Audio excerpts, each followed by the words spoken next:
بسم الله الرحمن الرحيم. إذا السماء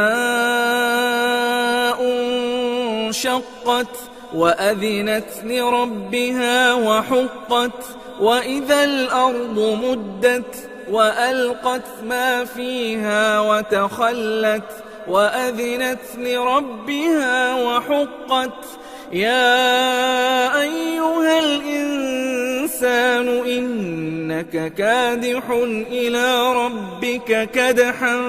فملاقيه فأما من أوتي كتابه بيمينه فسوف يحاسب حسابا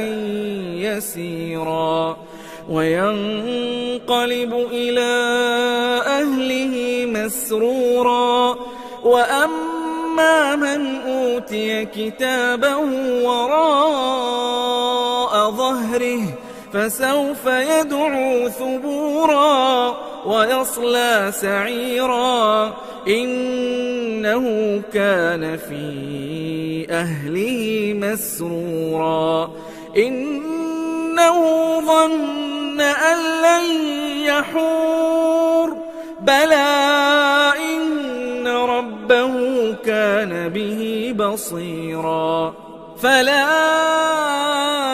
أقسم بالشفق والليل وما وسق والقمر إذا اتسق لتركبن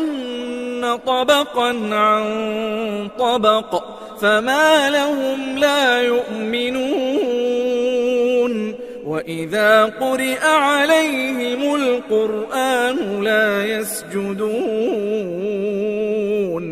بل الذين كفروا يكذبون والله أعلم بما يوعون فبشرهم بعذاب أليم